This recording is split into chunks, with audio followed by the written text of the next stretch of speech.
الحمد لله وكفى والصلاة والسلام على عباده الذين اصطفى خصوصا على أفضلهم وخاتم النبيين محمد الأمين وعلى آله وصحبه أجمعين.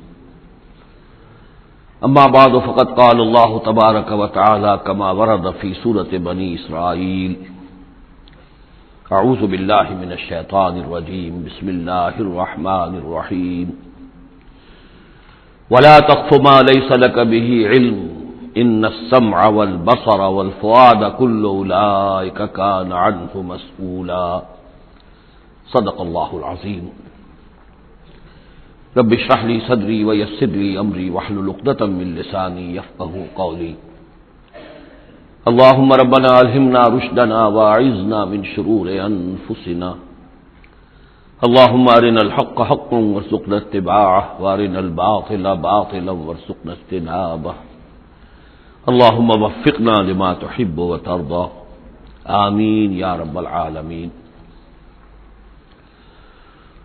سورہ بنی اسرائیل کے تیسرے اور چوتھے رکوع کی 18 آیات میں جیسے کہ میں عرض کر چکا ہوں، حبر الامہ حضرت عبداللہ ابن عباس رضی اللہ تعالی عنہما کے قول کے مطابق تورات کی تعلیمات کا نچوڑ اللہ تعالی نے دے دیا ہے.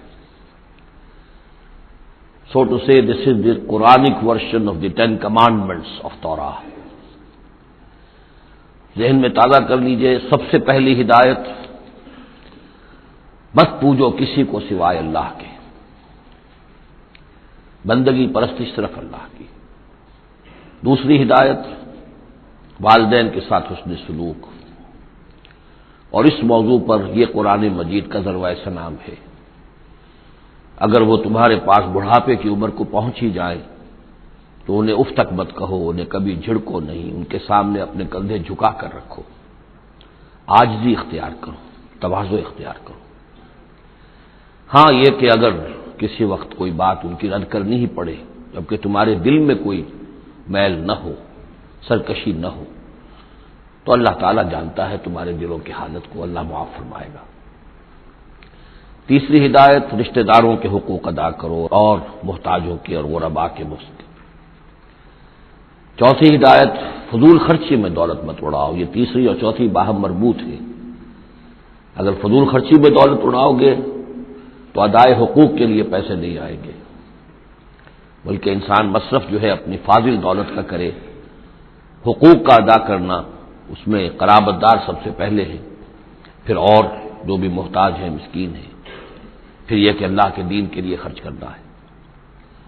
اس میں پھر مزید ہدایت کہ اگر کسی وقت تمہاری اپنی حالت ایسی نہ ہو کہ کسی کے ساتھ تعاون کر سکو، تب بھی یہ ہے کہ بات نرم کرو، معذرت کرو بڑے اچھے انداز میں. اسی سلسلے میں مزید ہدایت کہ ان صدقات اور خیرات کے معاملے میں بھی انتہا پسندی نہیں ہونی چاہیے. نہ یہ ہو کہ آدمی بخیل ہو جائے اور ہاتھ اپنی گردن سے باندھ لے کہ کوئی پیسہ نکلے ہی نہ یہ کہ اپنے دونوں ہاتھ کھلے چھوڑ دے تو پھر یہ کہ اسے بعد میں پچھتانا پڑے. اسی میں مزید ہدایت: اگر تم اپنے کسی عزیز کا یا کسی اور بیچارے غریب انسان کا چاہتے ہو کہ اس کا حال بدل جائے، اس کی حالت بہتر ہو جائے، اپنی حد تک جو تم کر سکتے ہو ضرور کرو، لیکن یہ نہ سمجھو کہ تم کسی کی حالت بدلنے پر قادر ہو. کسی کے رزق کی کشادگی یا تنگی یا سراسر اللہ کے ہاتھ میں. ایک اور ہدایت: زنا کے قریب تک نہ پھٹکنا. یہ بہت ہی بری شے، بے حیائی اور برا راستہ ہے. مزید ہدایت: انسانی جان کا احترام، قتل ناحق سے بچنا ہے. اور جو شخص ناحق قتل کر دیا جائے اس کے ورثاء کو ہم ایک اختیار دیتے ہیں، ان کے ہاتھ میں اختیار ہوتا ہے کہ قاتل کو معاف کریں یا قاتل سے جان کے بدلہ جان جو ہے اس کی لیں. مزید ہدایت: یتیموں کے مال کے قریب نہ پھٹکنا، لیکن بہت عمدہ طریقے سے ان کی حفاظت کرو، امانت سمجھو اس کو، یہاں تک کہ وہ اپنی بلوغت کو پہنچ جائے، پھر یہ ہے کہ تم ان کے مالوں کے حوالے کر ہی دو گے. عہد کی پابندی کرو، جہاں معاہدہ ہو جائے، وعدہ ہو، اس کو پورا کرو. اور جب ناپ کا دینے لگو تو ناپو بھی پورا، اور تول کر دو تو سیدھی ترازو سے تولو. یہی بہتر ہے نتیجے کے اعتبار سے بھی، اسی سے جو بقیت اللہ جو بچ جائے گا تمہارے لیے اس میں برکت ہوگی، اور بے ایمانی سے کم ناپ کر کم تول کر کچھ زیادہ اگر تم نے فوری طور پر حاصل کر بھی لیا تو اس میں برکت نہیں ہوگی بلکہ اس میں نحوست ہوگی۔ ان تمام چیزوں کے بارے میں فرمایا۔ اب جو اس کے بعد جو ہدایت ہے جس کے اوپر کہ میں کل رک گیا تھا، جو بہت اہمیت کی حامل ہے، وَلَا تَقْفُ مَا لَيْسَ لَكَ بِهِ عِلْمٌ، ایسی چیز کے پیچھے مت پڑو یا مت لگو جس کے لیے تمہارے پاس علم نہیں ہے۔ انسان کا بحیثیت اشرف المخلوقات اس کا طرز عمل جو ہے وہ علم پر مبنی ہونا چاہیے، توہمات پر نہیں، خام خواہ کے توہمات جن کے لیے کوئی بنیاد نہیں، کوئی دلیل نہیں، ان توہمات کے اوپر انسان اپنی روش کو استوار کرے، یہ اس کے شایع نشان نہیں۔ البتہ اب علم جو ہے وہ دو طرح کے ہیں، یہ ہم سورہ بقرہ کے 4 رکوع میں دیکھ آئے ہیں۔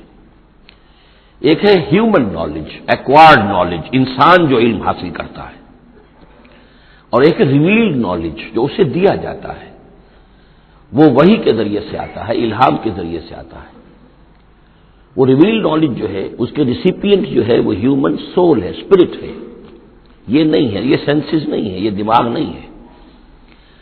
وہی چاہے جلی ہو چاہے خفی ہو، الہام ہو، کشف ہو، رؤیا صادقہ ہو، کوئی بھی شے ہو، اس کا تعلق اس حیوانی وجود سے نہیں ہے، اس کا در حقیقت اس روحانی وجود سے ہے جس کا مسکن قلب ہے۔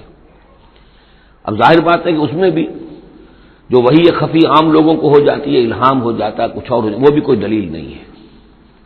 اس شخص کے لیے تو دلیل ہے وہ، اگر وہ شریعت کے خلاف نہ ہو، لیکن کسی اور کے لیے دلیل نہیں ہے۔ جو ریویل نالج ہے اس میں صرف وہی جلی جو انبیاء کے پاس آئی ہے وہ دلیل ہے، وہ دلیل قاطع ہے، وہ برہان قاطع ہے۔ ان کے پاس جو وہی جلی آئی وہ بھی، اور جو وہی خفی آئی وہ بھی۔ وہی نبوت جو ہے وہ علم ہے، العلم۔ ایک علم تو یہ ہے، اور دوسرا علم وہ ہے جو انسان حاصل کرتا ہے خود۔ اس کے لیے یہ سینس آرگنز جو اس کو دیے گئے ہیں، حواس خمسہ، جن میں سے اہم ترین جو ہے ان السمع والبصر، سماعت اور بصارت، باقی یہ کہ 3 اور بھی ہیں، چھونا ہے، چکھنا ہے، سونگنا ہے۔ ان سے جو سینس ڈیٹا ملتا ہے پھر وہ یہاں فیڈ ہوتا ہے دماغ میں، برین میں، اور یہ ایک کمپیوٹر ہے جو اسے پروسیس کرتا ہے، اس سے کچھ نتیجے نکالتا ہے۔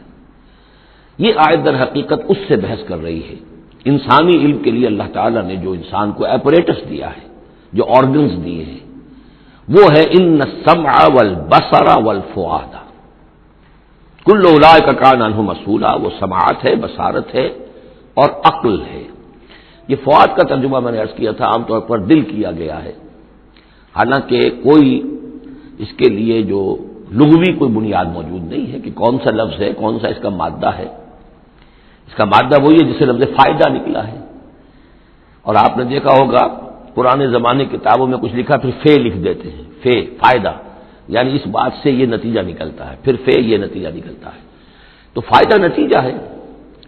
اسی طرح فعید کہتے ہیں عربی زبان میں اس شے کو، جیسے سبزی ہے بہت سی، آپ نے اس کو ابال لیا اور بھون دیا تو اس میں پانی وانی نکل جاتا ہے، بجھ کر رہ جاتی ہے، تھوڑی سی ہو جاتی ہے، بھجیا ہم کہتے ہیں اس کے، بھجیا بن گئی ہے۔ گوشت کا بھی یہ ہے کہ جب آپ اس کو سینکتے ہیں پانی وغیرہ نکل جاتا ہے، مختصر ہو جاتا ہے تو اس کا خلاصہ نکلتا ہے۔ تو سینس ڈیٹا سے جو خلاصہ نکالتا ہے پھر یہ برین کمپیوٹر، یہ ہے در حقیقت فؤاد۔ اس سے فائدہ حاصل کرنا، اس سے نتیجہ نکالا، اس سے انفر کرنا، اور اس سے انفر کر کے جیسا کہ میں نے کل عرض کیا تھا پھر جو بھی پاس میموری موجود ہے، سٹورڈ ہے اس کے اندر، اس کے ساتھ اس کو پھر وہ کمپیئر کرتا ہے، پھر کوئی نیا نتیجہ نکلتا ہے تو اب سٹور کر لیتا ہے کہ ایک بات اور مجھے معلوم ہو گئی۔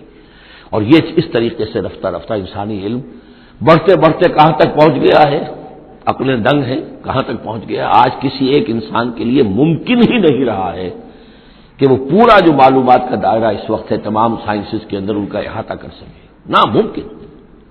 کسی فزسسٹ کے لیے یہ ممکن نہیں ہے کہ صرف فزکس کے دائرے کی تمام معلومات کو وہ اپنے ذہن میں جمع کر سکے۔ اتنا بڑا ایکسپلوژن ہے معلومات کا، وہ سب اسی سے ہے، ان السمع والبصر والفؤاد کل اولئک کان عنہ مسئولا۔ ان چیزوں کی مسئولیت ہے، اللہ نے یہ چیزیں تمہیں دی ہیں، اب ان کو تو بند کر کے رکھ چھوڑو، توہمات کے اوپر اپنا بنیاد رکھ لو، زلزلہ کیسے آتا ہے؟ ایک گائے ہے، گائے کے دو سینگوں پر یا بیل کے دو سینگوں پر زمین کھڑی ہے، وہ ایک سینگ کے اوپر وہ ٹکا لیتا ہے، پھر جب ذرا وہ تھک جاتا ہے تو وہ بدلتا ہے تو دوسرے سینگ کے اوپر زمین کو لاتا ہے تو زلزلہ آ جاتا ہے۔ اس کے لیے کوئی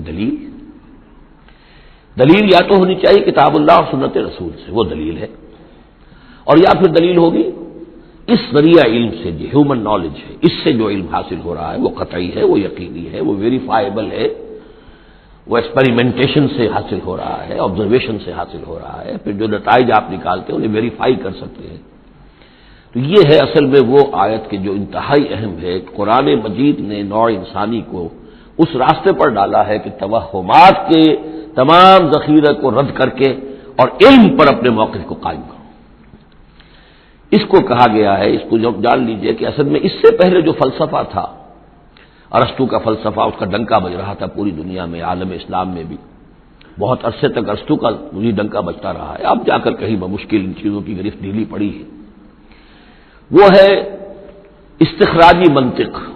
معلومات کا دائرہ بہت کم تھا، جو بھی معلومات تھی اس میں سے وہ نکالتے جا رہے ہیں، نتیجے نکال رہے ہیں، اسی میں سے وہ بال کے کھال اتار کر استخراجی ڈیڈکٹیو لاجک۔ قرآن نے آ کر انڈکشن، منطقی استقرائی کا دور شروع کیا۔ کھول آنکھ، زمین دیکھ، فلک دیکھ، فضا دیکھ، آبزرو کرو۔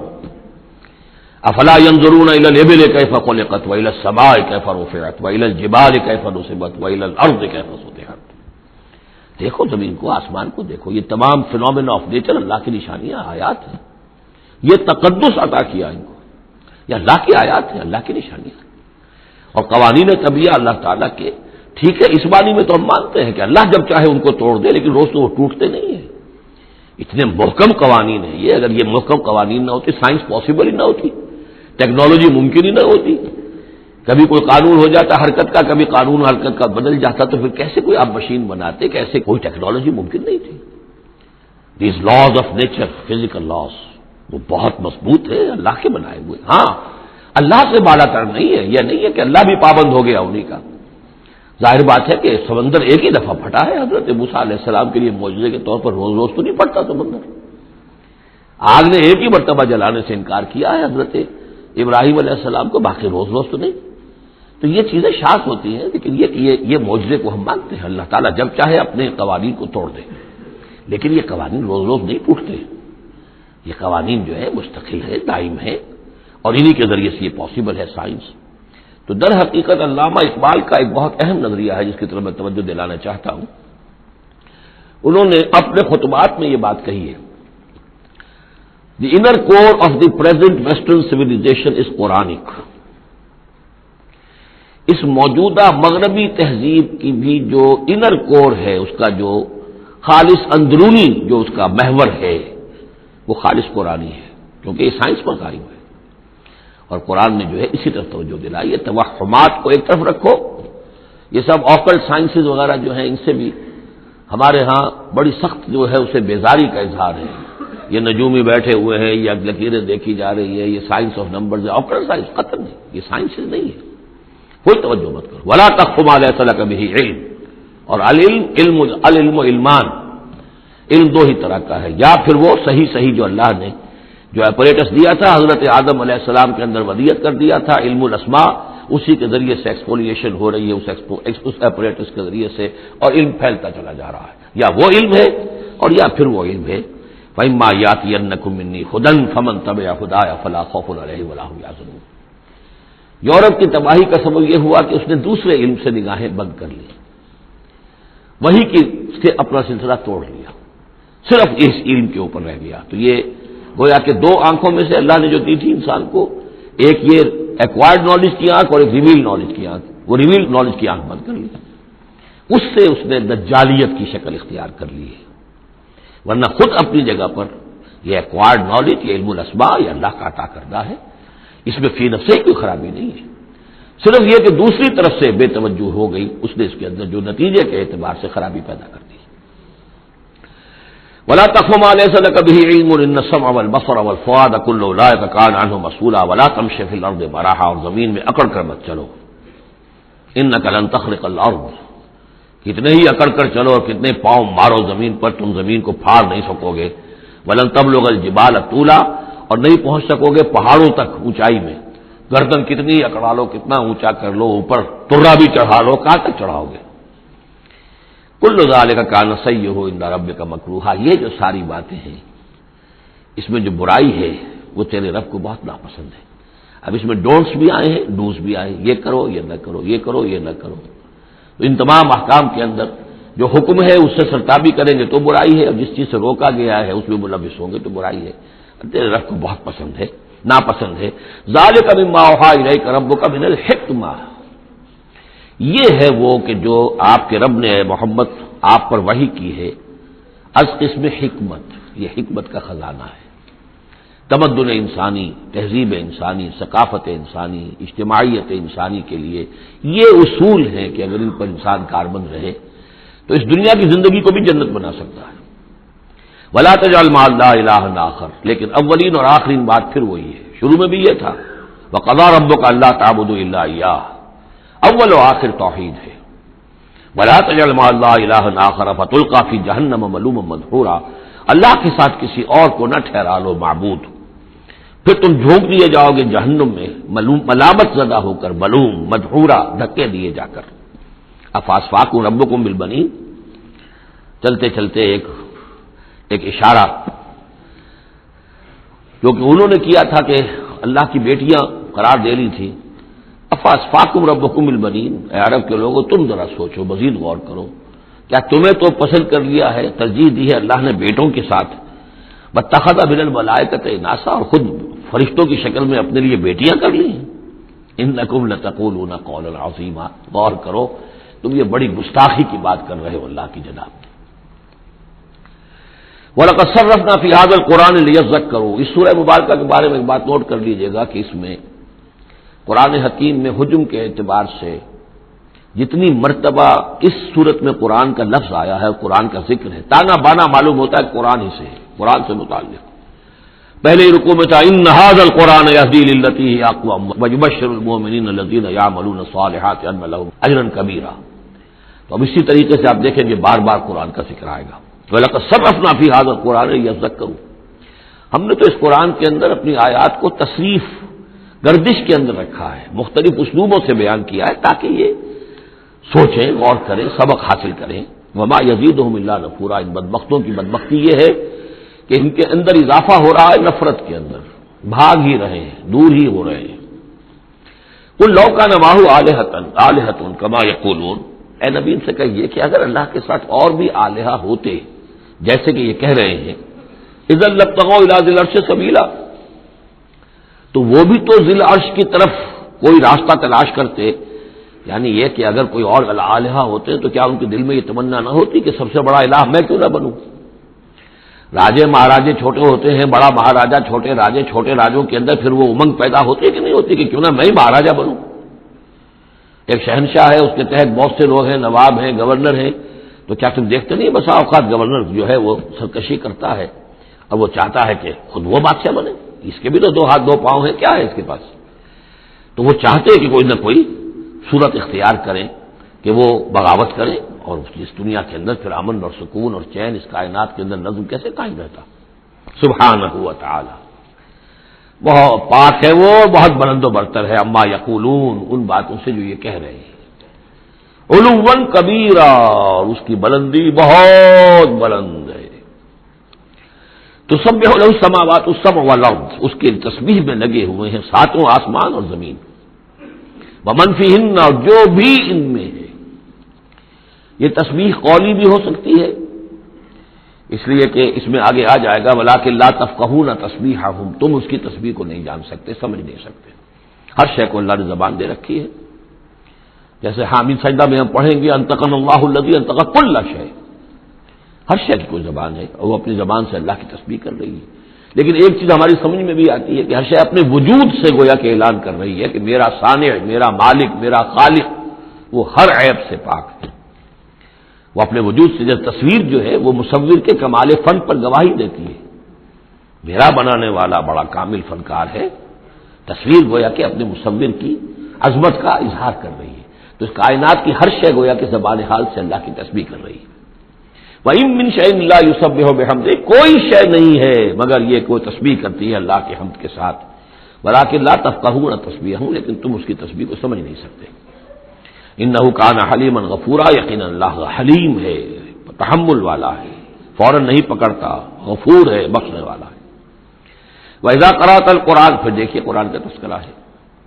اے نبی جب آپ قرآن پڑھ کر انہیں سناتے ہیں، جعلنا بینک وبین الذین لا یؤمنون بالآخرۃ حجابا مستورا، تو ہم آپ کے اور ان لوگوں کے مابین کے جو آخرت پر یقین نہیں رکھتے، ایمان نہیں رکھتے، ایک غیر مرئی پردہ حائل کر دیتے ہیں۔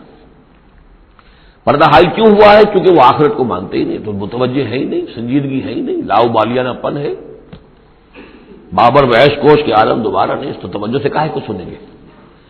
لیکن اس کو اللہ تعالیٰ اپنی طرف تعبیر کر رہے ہیں، اس قانون فطرت کے مطابق چونکہ ہے، ہم ڈال دیتے ہیں ان کے اور آپ کے مابین ایک غیر مرئی پردہ۔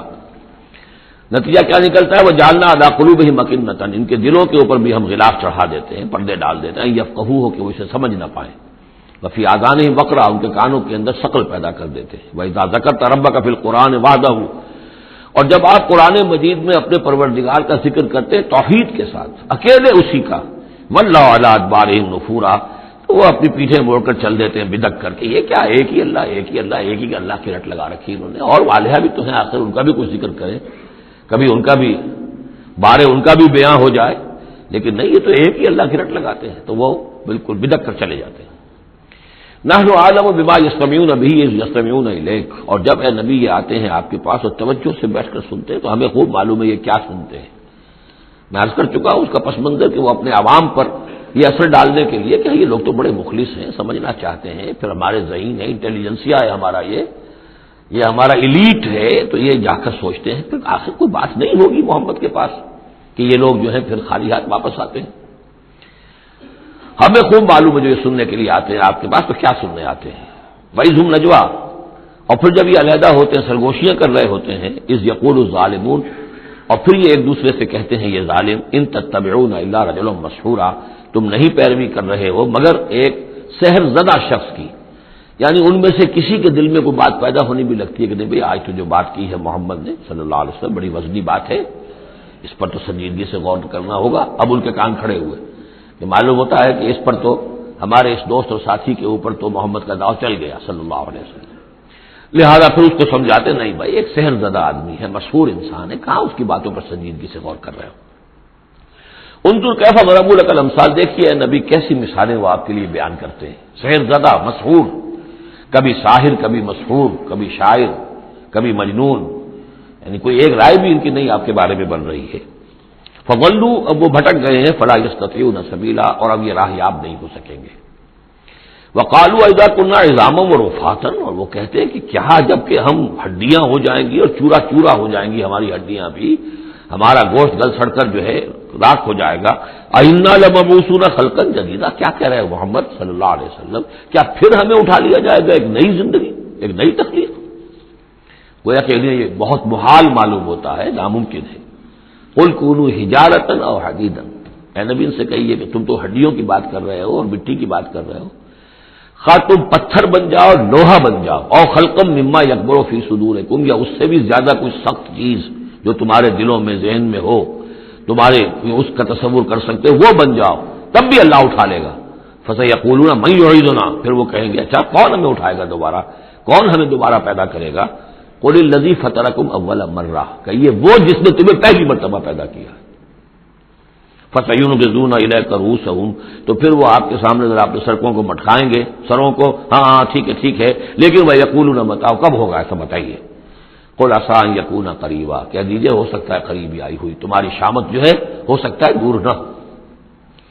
یوم یدعوکم فتستجیبون بحمدہ، جس دن کہ وہ تمہیں پکارے گا جب تم اپنی قبروں میں ہوگے یا گلے سڑے ہوئے ہڈیوں کی شکل میں ہوگے، لیکن تم چلے آؤ گے اس کی پکار پر لبیک کہتے ہوئے، بحمدہ، اس کی حمد کرتے ہوئے، وتظنون ان لبثتم الا قلیلا، اور تم گمان کرو گے کہ نہیں رہے ہم مگر بہت تھوڑا سا عرصہ دنیا میں بھی، اور یہ پورا عالم برزخ جو ہے یہ بھی کوئی تھوڑا سا ہی عرصہ تھا جو ہم گزار کر آئے۔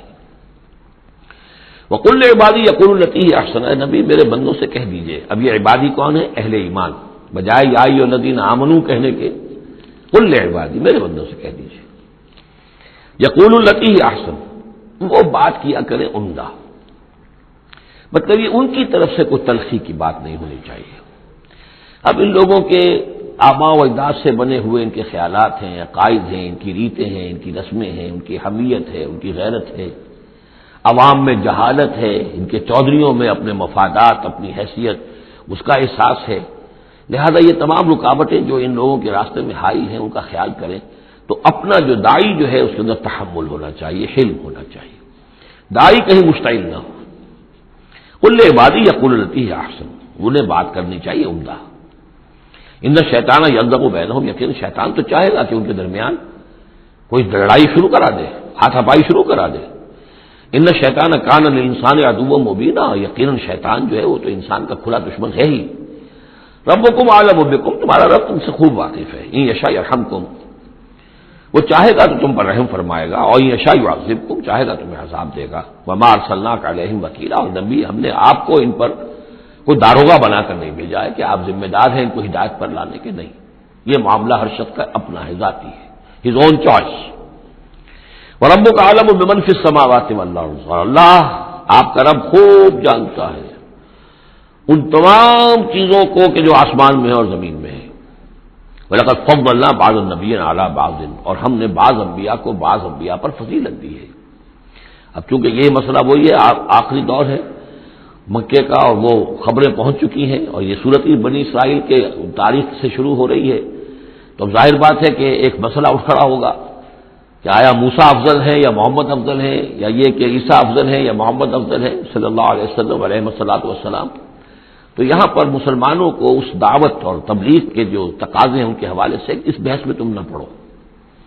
اگر اس بات کو تم زیادہ زور دو گے ان میں حمیت پیدا ہو جائے گی، جیسے ہمارے ہاں وہ کھڑے ہو کر الاپتے ہیں سارے نبیوں سے افضل ہمارا نبی۔ ٹھیک ہے، وہ ہے افضل، لیکن خود انہوں نے کہا ہے کہ مجھے یونس ابن متہ پر بھی فضیلت مت دو۔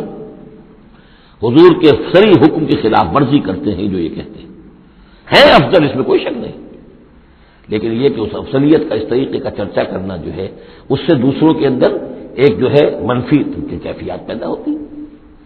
تو اس حوالے سے حضور کی حدیث ہے یہ، مجھے یونس ابن متہ پر بھی فضیلت مت دو۔ یونس وہ ہیں رسولوں میں سے ایک ہی رسول ہیں دنیا میں جنہیں کچھ اللہ نے سزا دی ہے، پکڑ ہوئی ہے، اور کسی کا معاملہ نہیں۔ یہ سورہ یونس میں ہم دیکھا ہے، تو آپ نے فرمایا مجھے یونس پر بھی فضیلت مت دو، اس لیے کہ اس بات میں مت پڑھو۔ وَلَقَدْ فَضَّلْنَا بَعْضَ النَّبِيِّينَ عَلَىٰ بَعْضٍ، ہم نے بعض انبیاء کو بعض انبیاء پر فضیلت دی ہے، بس اصولی بات ہے۔ تِلْكَ الرُّسُلُ فَضَّلْنَا بَعْضَهُمْ عَلَىٰ بَعْضٍ۔ اب یہاں دیکھیے خاص طور پر پھر ان کے نبی کا ذکر کیا جا رہا ہے، وَآتَيْنَا دَاوُودَ زَبُورًا، ہم نے داؤد کو زبور عطا کی تھی۔ ہم ان انبیاء اور رسل کے جو عظمتیں ہیں، ان کے جو مقامات ہیں، ان کے اعتراف میں، ان کے اعلان میں ہمیں کوئی باک نہیں، ہمیں کوئی جھجک نہیں۔ قُلِ ادْعُوا الَّذِينَ زَعَمْتُم مِّن دُونِهِ، کہیے ان سے کہ پکارو انہیں جنہیں تم سمجھتے ہو کہ اللہ کے سوا کوئی معبود ہے، کوئی کار مختار وہ بھی ہیں۔ فَلَا يَمْلِكُونَ كَشْفَ الضُّرِّ عَنكُمْ وَلَا تَحْوِيلًا، تو انہیں کوئی اختیار حاصل نہیں ہے نہ تو تم سے کوئی تکلیف دور کرنے کا اور نہ ہی کوئی حالت کو بدل دینے کا۔ اولئک الذین یدعون، وہ ہستیاں جنہیں یہ پکار رہے ہیں۔ پکارنے والوں میں دیکھیے کہ پکارنے میں ایک تو ایسے بھی تھے خیالی ہستیاں جن کا کوئی وجود ہی نہیں، من گھڑت، لیکن پکارے جانے والے انبیاء، اولیاء اللہ یا فرشتے یہ بھی تو ہو سکتے ہیں نا۔ لیکن اس عالم امر میں، اس عالم غیب میں ان کا حال کیا ہے جنہیں یہ پکار رہے ہیں؟ ہم کئی دفعہ دیکھا ہے انہیں پتہ بھی نہیں کہ ہمیں پکار رہے ہیں۔ قیامت کے دن وہ تو انکار کریں گے، ہمیں کوئی معلوم نہیں تھا کہ تم نے ہمارے ساتھ یہ گستاخیاں کی ہیں اور ہمیں شرمندگی کا سامان بن گئے ہو کہ اللہ تعالیٰ کے سامنے ہماری شرمندگی ہے کہ اللہ تعالیٰ کے ہاں پیش ہو رہے ہیں کہ ہمیں مد مقابل بنایا گیا اللہ کا۔ لہذا اولئک الذین یدعون یبتغون الی ربہم الوسیلۃ، اس عالم غیب میں وہ تو خود اللہ کے اپنے رب کے تقرب کے متلاشی ہیں۔ تو یہ وسیلہ کا لفظ آ چکا ہے اس سے پہلے، یبتغون الی ربہم الوسیلۃ ایہم اقرب، یعنی اس عالم امر میں بھی درجات ہیں، فرشتے ہیں، طبقہ اسفل کے فرشتے ہیں، پھر درجہ اعلیٰ کے فرشتے ہیں، پھر مقربین بارگاہ ہیں، پھر وہ جو ہے ملائے اعلیٰ جس کو کہا جاتا ہے، ملائکہ مقربین ہیں۔ تو ان کے اندر بھی ایک درجہ بندی ہے، اور وہ اس عالم کے اندر بھی جیسے یہاں اللہ کے بندے تقرب اللہ کی کوشش کر رہے ہیں، وہ وہاں پر وہ بھی اس عالم کے اندر، بس فرق تو یہی ہے کہ وہ ہماری نگاہوں سے اوجھل ہے۔ جب یبتغون الی ربہم الوسیلۃ ایہم اقرب، چاہتے ہیں کہ اور آگے بڑھے اور قرب ہو جائے، ایک دوسرے سے آگے نکل جائیں۔ وَيَرْجُونَ رَحْمَتَهُ، اس کی رحمت کے امیدوار ہیں، وَيَخَافُونَ عَذَابَهُ، اور اس کے عذاب سے ڈرتے رہتے ہیں. ان عذاب ربک کان محذورا، واقعہ یہ ہے کہ آپ کے رب کا عذاب جو ہے واقعتاً ایسی شے ہے جس سے ڈرتے رہنا چاہیے. وَإِن مِّن قَرْيَةٍ إِلَّا نَحْنُ مُهْلِكُوهَا قَبْلَ يَوْمِ الْقِيَامَةِ أَوْ مُعَذِّبُوهَا عَذَابًا شَدِيدًا، اور نہیں ہے کوئی بستی مگر یہ کہ ہم اسے ہلاک کر کے رہیں گے قیامت کے دن سے قبل، یا عذاب دیں گے اسے بہت ہی شدید عذاب. اس آیت کو جوڑ لیجیے گا چونکہ یہ جوڑا ہے یہ سورت اور یہ سورہ کہف. لِيُنذِرَ بَأْسًا شَدِيدًا مِّن لَّدُنْهُ، بہت بڑی جنگ اور بہت بڑی تباہی جو آنے والی ہے قیامت سے قبل، اس کی طرف اشارہ ہے کہ یہ جو آج کل جو بھی تصور کر سکتے ہیں کہ ایٹمک جنگ اگر ہو جائے تو کیا ہوگا دنیا میں، نیوکلیئر وار ہو اور کسی بھی وہ چھڑ سکتی ہے. لیکن یہ کہ قیامت سے پہلے الملحمۃ العظمیٰ، ایک بہت بڑی جنگ ہونے والی ہے جس کی کہ احادیث کے اندر خبریں ہیں، جس کا تذکرہ پھر آئے گا سورہ کہف کے اندر صراحت کے ساتھ. تو کوئی بستی ایسی نہیں ہے قیامت سے پہلے وہ عذاب آئے گا. اور معذبوها عذابا شدیدا کان ذلک فی الکتاب مستورا، اور یہ تمام چیزیں جو ہے اللہ کی کتاب میں لکھی ہوئی ہے، طے شدہ ہے، وہ آنا ہے، اس کا ایک ٹائم ٹیبل معین ہے.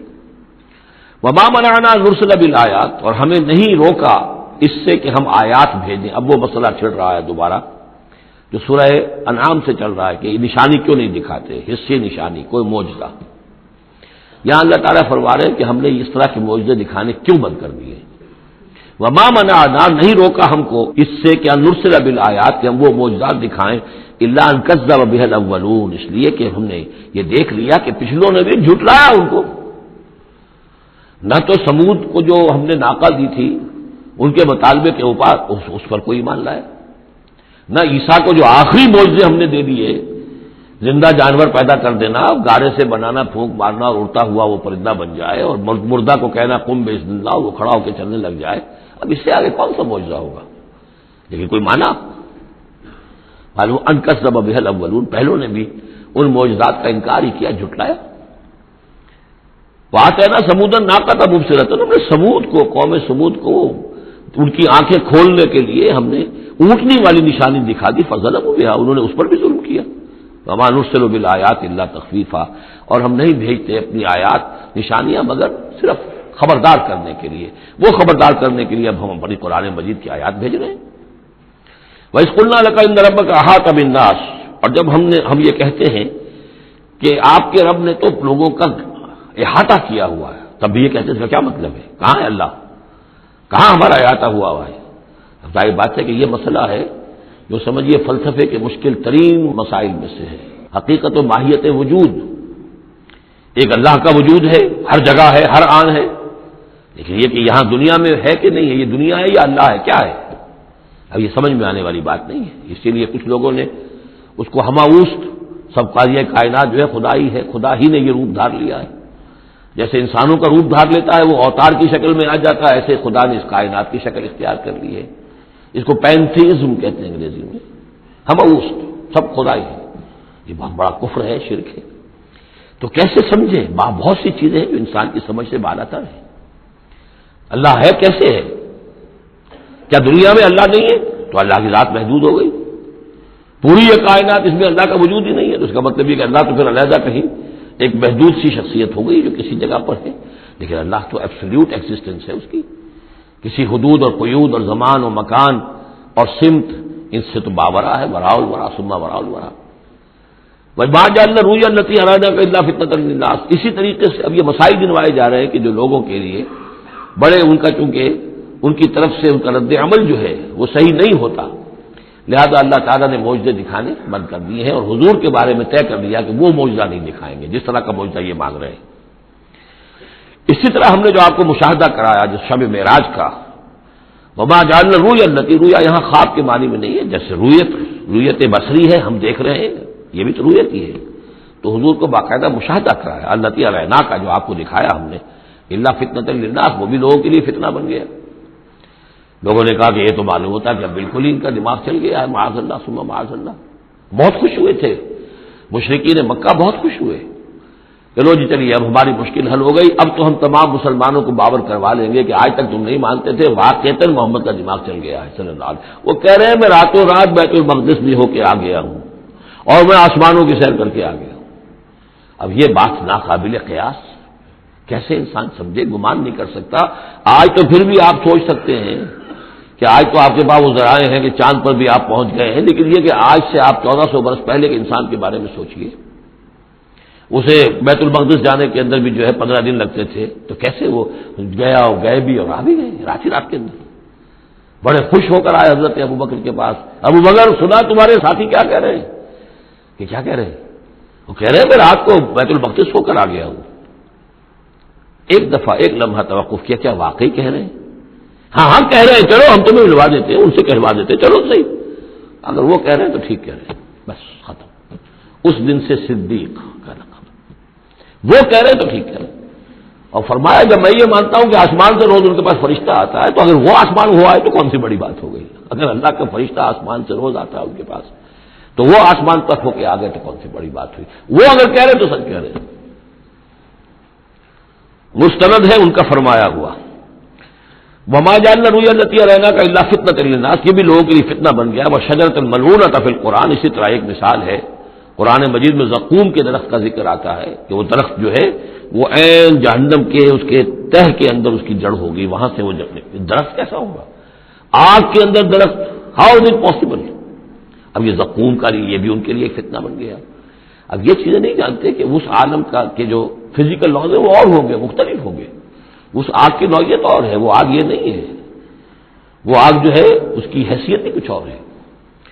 تو فرمایا وشجرۃ الملعونۃ فی القرآن، اور جس قرآن مجید میں جس ملعون شجر کا ذکر ہے، وَنُخَوِّفُهُمْ، کہ یہ ساری باتیں ہم انہیں بتاتے ہیں خبردار کرنے کے لیے۔ فما یزیدہم الا طغیانا کبیرا، اب یہ ان کی بدبختی ہے کہ ان تمام چیزوں سے ان کے اندر سرکشی ہی کے اندر اضافہ ہو رہا ہے، بڑھتے چلے جا رہے ہیں سرکشی میں۔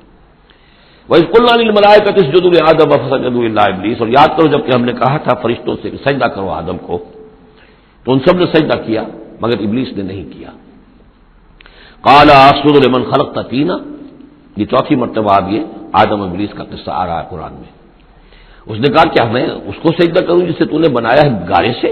قَالَ أَرَأَيْتَكَ هَذَا الَّذِي كَرَّمْتَ عَلَيَّ، مزید اس نے کہا کہ ذرا دیکھو، ذرا دیکھ پروردگار، یہ جو انسان آدم جس کو تو نے مجھ پر عزت دی ہے، مجھ سے بالا تر کر دیا، کرمت علیہ، لئن اخرتنی الی یوم القیامہ، اگر تو مجھے مہلت دے دے قیامت کے دن تک، لاحتنکن ذریتہ الا قلیلا، میں اس کی پوری نسل، اس کی ساری اولاد کو لگام دے دوں گا سوائے بہت تھوڑے سے لوگوں کے، ان کو گمراہ کر کے چھوڑوں گا۔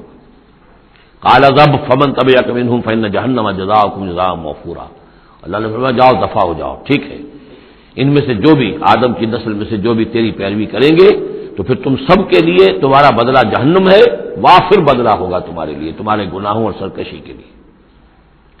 واستفزز من استطعت منہم، یہ لفظ آئے گا کئی بار، ذرا نوٹ کر لیجیے، فز کہتے ہیں عربی زبان میں بکری کا جو بچہ نوزائیدہ ابھی ہوتا ہے، جیسے کل بھی میں نے ذکر کیا تھا، وہ کھڑا ہوتا ہے تو ٹانگیں اس کی لڑکھڑا رہی ہوتی ہیں، تو اس طریقے سے یعنی اس طرح جب کہ کسی انسان کی ٹانگیں لڑکھڑا جائیں، اس کے اندر حوصلہ ختم ہو جائے، ہمت اس کا جواب دے رہی ہو، تو اس کے لیے پھر یہ محاورہ ہے یا کنایا ہے۔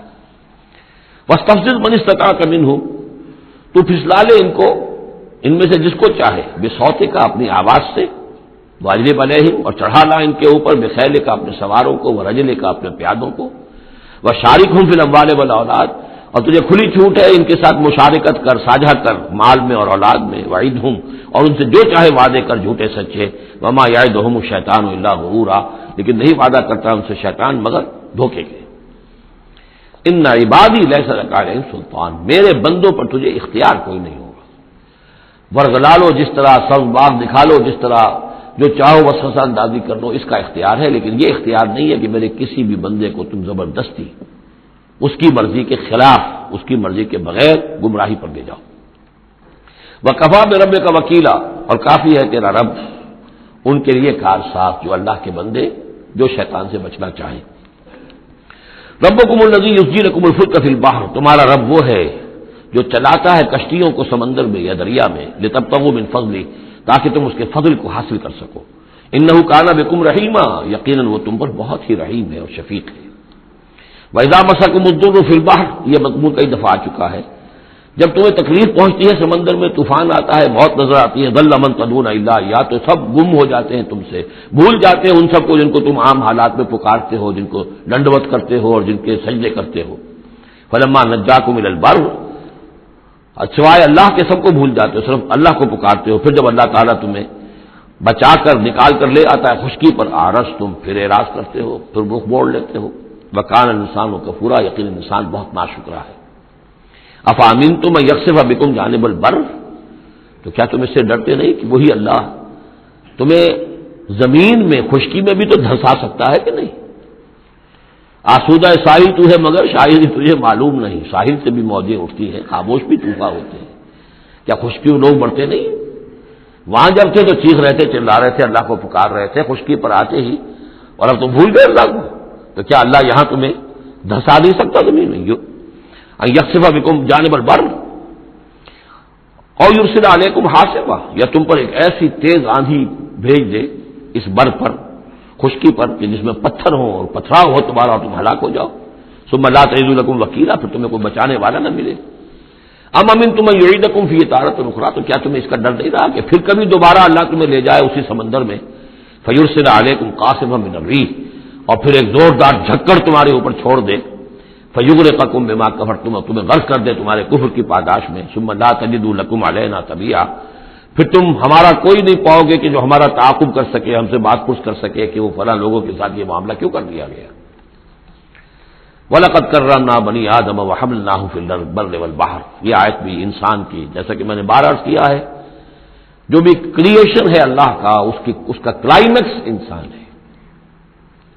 گویا کہ یہ سارا سلسلہ جو ہے تنزلات، اللہ کا حرف کن، اور کن سے وہ خلق نور، اس نور سے وہ تخلیق ارواح انسانیہ اور ملائکہ، پھر ایکسپلوژن دی بگ بینگ، اور اس سے وہ حرارت اور وہ آتشی کرے، اور اس دور میں جنات کی جو تخلیق ہوئی، اور پھر اس کے بعد ان کا ٹھنڈا ہونا، اور پھر یہ بارش کا برسنا، اور بارش اور زمین، پانی اور زمین کے اب یہاں سے جو حیات ارضی ہے اس کا آغاز ہونا. ہر دو عالم خاک شد تا بست نقش آدمی، اے بہار نیستی از قدر خود ہوشیار باش. وَلَقَدْ كَرَّمْنَا بَنِي آدَمَ، اور ہم نے بڑی تکریم کی ہے، عزت کی ہے آدم کے نسل کی. وَحَمَلْنَاهُمْ فِي الْبَرِّ وَالْبَحْرِ، اور ہم اٹھائے پھرتے ہیں اس کو، گویا کہ جیسے کہ گود میں کوئی لے کر چل رہا ہو. ہم، ظاہر بات ہے نظام قدرت ہے اللہ کا ہے، ہم اسے اٹھائے پھرتے ہیں. حَمَلْنَاهُمْ فِي الْبَرِّ وَالْبَحْرِ، بر میں بھی اور باہر میں بھی. وَرَزَقْنَاهُمْ مِنَ الطَّيِّبَاتِ، اور ہم انہیں پاکیزہ رزق دیتے ہیں، عمدہ چیزوں کا. وَفَضَّلْنَاهُمْ عَلَىٰ كَثِيرٍ مِّمَّنْ خَلَقْنَا تَفْضِيلًا، اور فضیلت دی ہے ہم نے انہیں اپنی بہت سی مخلوقات کے اوپر، بہت بڑی فضیلت دی ہے. یوم ندعو کل اناس بامامہم، اب تصور کرو جن کے رتبے ہیں سوا، ان کی سوا مشکل ہے. جب یہ مقام دیا گیا ہے تو محاسبہ بھی ہوگا، حساب کتاب بھی ہوگا، جواب دہی بھی ہوگی. حیوانات سے کوئی جواب دہی نہیں ہے. یوم ندعو کل اناس بامامہم، جس دن کہ ہم ہر لوگوں کو پکاریں گے اپنے اپنے اماموں کے ساتھ، اپنے اپنے لیڈروں کے ساتھ. آؤ فمن اوتی کتابہ بیمینہ، تو جس کو بھی دیا جائے گا اعمال نامہ اس کے داہنے ہاتھ میں، فاولئک یقرؤون کتابہ، وہ پڑھیں گے اپنے اعمال نامے کو خوشی کے ساتھ. ولا یظلمون فتیلا، اور ان پر دھاگے کے برابر بھی ظلم نہیں کیا جائے گا. ومن کان فی ہذہ اعمی فہو فی الآخرۃ اعمی، جو اس دنیا میں اندھا رہا وہ وہاں بھی اندھا ہوگا، جس نے یہاں آیات الہی کو دیکھا ہی نہیں. حیوانوں کا سا دیکھنا دیکھا، انسانوں کا سا دیکھنا نہیں دیکھا. دیدن دیگر آموز، سنیدن دیگر آموز کی نوبت نہیں آئی. جو یہاں اندھے رہے تو آخرت میں بھی اندھے ہوں گے، بلکہ اس سے بھی زیادہ اضل سبیلا، بھٹکے ہوئے ہوں گے. وَإِن كَادُوا، یہ بہت اہم مضمون آیا ہے جو اس سے پہلے سورہ یونس میں آیا تھا، اب یہاں آیا ہے. وَإِن كَادُوا لَيَفْتِنُونَكَ عَنِ الَّذِي أَوْحَيْنَا إِلَيْكَ لِتَفْتَرِيَ عَلَيْنَا غَيْرَهُ، اور اے نبی یہ لوگ تو تلے ہوئے ہیں اس بات پر کہ آپ کو بچلا دیں، فتنے میں ڈال دیں اس چیز کے بارے میں جو ہم نے آپ کی طرف وحی کی ہے، تاکہ آپ کوئی اور شے گھڑ کر ہماری طرف، اس قرآن کے سوا کوئی شے گھڑ کر ہماری طرف منسوب کر دیں.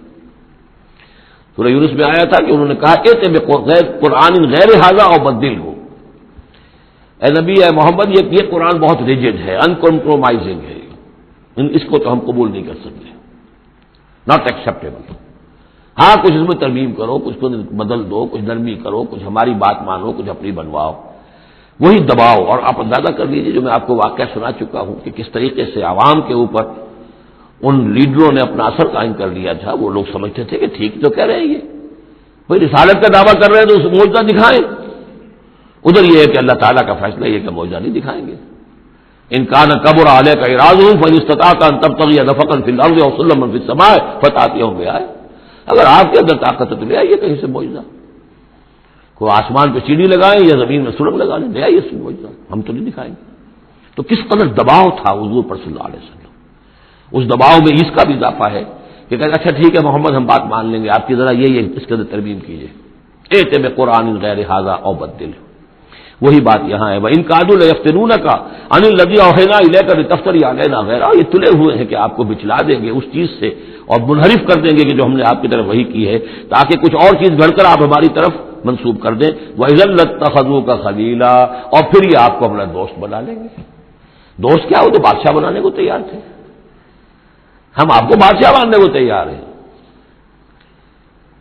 وَلَوْلَا أَن ثَبَّتْنَاكَ، بہت اہم آیت ہے یہ، اور اگر ہم نے ہی نہ آپ کے پاؤں جما دیے ہوتے۔ دیکھیے محمد رسول اللہ کی بات ہو رہی ہے، آسان نہیں ہے، دباؤ، اس پورے پریشرز جو چاروں طرف سے پڑ رہے تھے۔ اللہ فرماتے ہیں وَلَوْلَا أَن ثَبَّتْنَاكَ، اگر ہم نے آپ کے قدم نہ جما دیے ہوتے، لَقَدْ كِدتَّ تَرْكَنُ إِلَيْهِمْ شَيْئًا قَلِيلًا، تو عین ممکن تھا کہ آپ کچھ نہ کچھ ان کی طرف مائل ہو ہی جاتے، جھک ہی جاتے، دباؤ اتنا شدید تھا۔ لولا ان ثبتناک، بالکل ویسے ہی جیسے کہ حضرت یوسف کے بارے میں فرمایا وَلَقَدْ هَمَّتْ بِهِ وَهَمَّ بِهَا لَوْلَا أَن رَأَىٰ بُرْهَانَ رَبِّهِ، اس عزیز کی بیوی نے تو قصد کیا ہی تھا، یوسف بھی کرتا، اگر اللہ کی ایک برہان نہ دیکھ لیتا، اس کا امکان موجود تھا کہ بنائے تب بشری، وہی معاملہ یہاں۔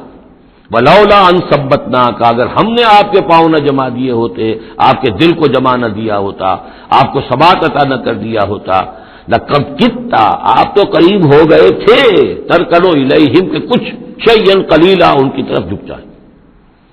اِذًا لَأَذَقْنَاكَ ضِعْفَ الْحَيَاةِ وَضِعْفَ الْمَمَاتِ، اگر ایسا ہو جاتا تو ہم آپ کو دگنی سزا دیتے دنیا کی اور دگنی سزا دیتے آخرت کی۔ الرب رب وإن تنزل والعبد عبد وإن ترقى ثم لا تجد لك علينا نصيرا، پھر نہ پاتے آپ اپنے لیے ہمارے مقابلے میں کوئی مددگار، آپ کو چھڑانے والا کوئی نہ ہوتا۔ میں ترجمہ وہی کر رہا ہوں کہ جو قرآن کے الفاظ ہیں، لیکن مفہوم سمجھ لیجیے، یہ سختی اصل میں حضور کی طرف نہیں ہے، بظاہر خطاب حضور کی طرف ہے، عتاب جو ہے خطاب حضور کی طرف، عتاب ہو رہا ہے ان پر جو دباؤ ڈال رہے ہیں کہ بدبختو، ہمارے نبی کے لیے یہ بالکل ممکن نہیں ہے، یہ ہرگز نہیں کریں گے۔ وَإِن كَادُوا لَيَسْتَفِزُّونَكَ مِنَ الْأَرْضِ لِيُخْرِجُوكَ مِنْهَا، اور یہ تلے ہوئے اس بات پر کہ آپ کے قدم اکھاڑ دیں اس سرزمین سے، مکے سے، تاکہ یہاں سے نکال باہر کریں آپ کو، لِيُخْرِجُوكَ مِنْهَا، یہ گویا کہ بالکل آخری وقت ہے اب مکی دور کا کہ جس میں کہ وہ کشاکش انتہا کو پہنچ چکی تھی۔ وَإِذًا لَّا يَلْبَسُونَ خِلَافَكَ إِلَّا قَلِيلًا، لیکن ساتھ ہی پیشن گوئی بھی ہے کہ ٹھیک ہے یہ تو نہیں کہا کہ یہ آپ کو نکال نہیں پائیں گے، اس کی نفی نہیں کی، لیکن یہ کہ پھر یہ بھی یہاں پر زیادہ دیر رہ نہیں سکیں گے، یعنی یہ کہ چند سال کی بات ہی ہے نا، 8 سال کے بعد، بلکہ بڑے بڑے سردار تو ان کے جو ہے 2 سال کے بعد ہی وہ بدر کے اندر جا کر کھیت رہے، ابو جہل کہاں رہا، عقبہ ابن ابی معیط کہاں رہا، سب ختم، بڑے بڑے سب کے سب سردار جو تھے جو غادری سب ختم ہو گئے۔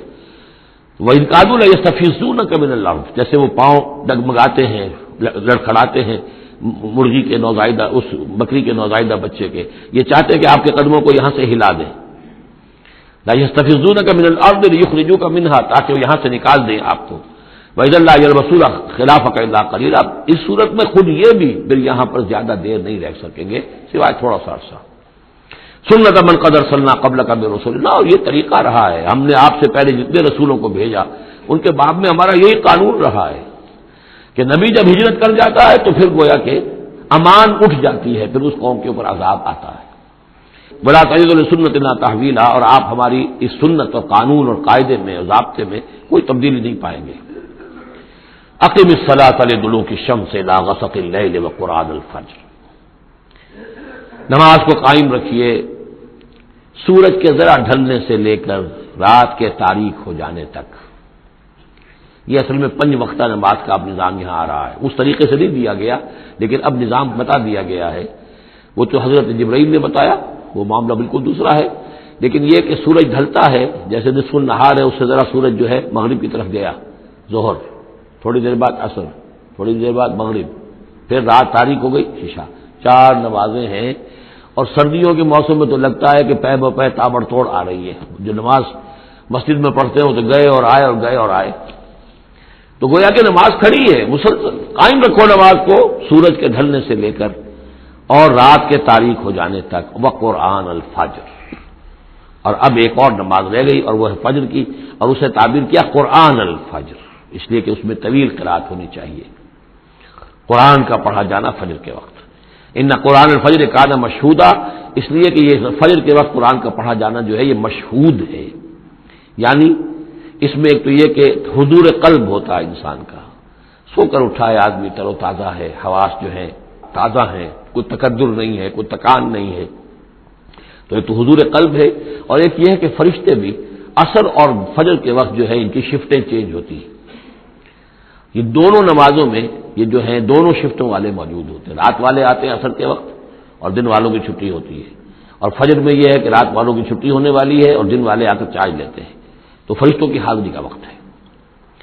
وَمِنَ اللَّيْلِ فَتَهَجَّدْ بِهِ، اور نماز کے ایک حصے میں سے آپ جاگیے اس قرآن کے ساتھ، بہی کو یہاں نوٹ کیجئے، جیسے سورہ انعام میں نے بار بار نوٹ کرایا تھا، انذر بہی ذکر بہی، تبشیر ہو اس قرآن کے ذریعے سے، تذکیر اس قرآن کے ذریعے سے، انذار اس قرآن کے ذریعے سے، تو تہجد جو ہے جاگنا قرآن کے ساتھ جاگنا ہے۔